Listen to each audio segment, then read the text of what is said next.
جوټي وخت مې ختم شوی دی سبا ته ټیکټ کوم د سعودي ولی ټیکټ روپۍ را سره نشته دا ټیکټ خو لږ راته په قرض وکړه ما سره چیرې ما سره په خپل روپۍ نشته خو راوړې به دې وې که نه والله څه وکړو مجبوري ده غوا وخرڅه کړم ټیکټ نه پاره هیڅ پیرو سعودي مسافر اوسې کله زه یې ټیکټ روپۍ هم درسته نه وي د سپین ګل زوی ته په 4 کالو کې قبولي ورته روپۍ رالګي په لندن کې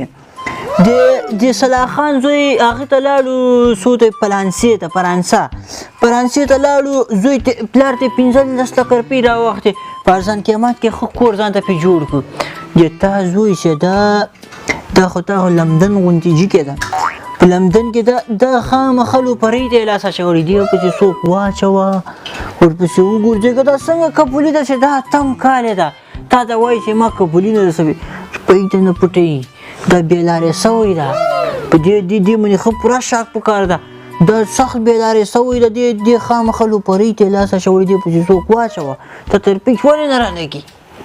ټلیفون ورپسې وکړه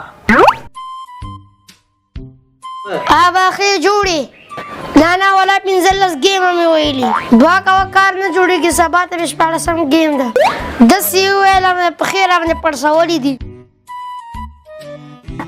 وسړی دا تاسو کویټ مسافرو څه نخرې شروع کړي چې لږ راسئ پیسې وګټئ چې لږ په مخ وچلېږي څنګه کور ته راسئ موږ بېلېږو که ورور سره یې کار شته چې موږ بېلېږو دا څه نخرې شروع کړي دي وسړی نه وروره خفه نه شې په خوشحالۍ بېلتون چې ښه خبره ده ولا دا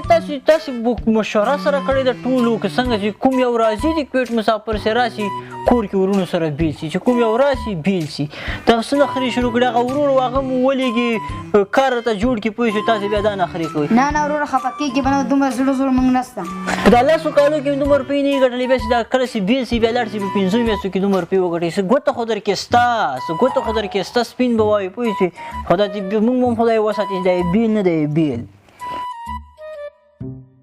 لږ کور خارچې تر پې راولېږه وسړی دا خو دا 3 کاله کېږي په دوبۍ کې موږ د دیوار پې راونه روپۍ چیرې دي نو شپۍ دې څه کړې بیغه مې کامه ولګوله دلته خرچې چې ډېرې دي تا لکه چې لوپریانو ته لاس اچوړي دلته ښه عیاشۍ دې شروع کړي ښه تر پې اپل وایي شو ته لاړې روپۍ دې کې وشیندلې ته په شوګانو کې روپۍ شیندې او خپلې عیاشي پې کوې ته دغلته مزدورۍ ته لاړې که دغو ته لاړې روپیو شیندلو ته لاړې روپۍ راولېږه کور ته خدای دې خوار نه که چا ته دروغ ویلي موږ ډام خام غذاب ګروپ موږ سره به کړتې نه کوئ دیشه ډام خام غذاب ګروپ موږ سرشاره چک څه سړی دا نخرې مه کوه صحیح په ادب او احتراماتو خپله مزدوري خواري کوه ښه تیاره کې خو به ډارېدې نه ښه راغلی سفر دی که خیرات و او داسې په ښه رارسېدلی تا هم لکه صابونونه رابر کړي دا مسافر چې دی خالي صابونه او سپیرانه دی کش ورکړي خوا نه قیپونه راوړئ تاسې بیا صابونونه راته راوړئ ته یې کوم خیرن یم او مخکنۍ ویډیو خبره چای راوړه نه کې به چای راوړه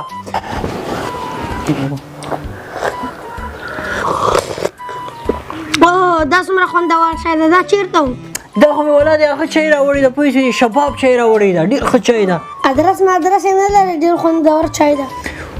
ډبې کې مې راوړی و دا مې هغه شباب چای راوړی زه خو دې ډېر ښه چای ته راوړه ډبیو ته راوړه دکې به ډبیو ته راوړه ډبی دغه چای ده ښه شباب چای بهترین انتخاب ښه چای ده ښه دا به کور ته راوړې پوه شوې دا په هغه کې یو کارخانو مارکیټ نه ده د هر دکان کې دکانو والا سره یي به دکانو والا ته شباب چای راکوي پوه شوې دا سره وړه ښه چای ده ښه بې رنګه کینیا پوه شوې دا هو ولې ښه چای سفري ته خو به نه سره وړې ولا چې وړی مو ښه وه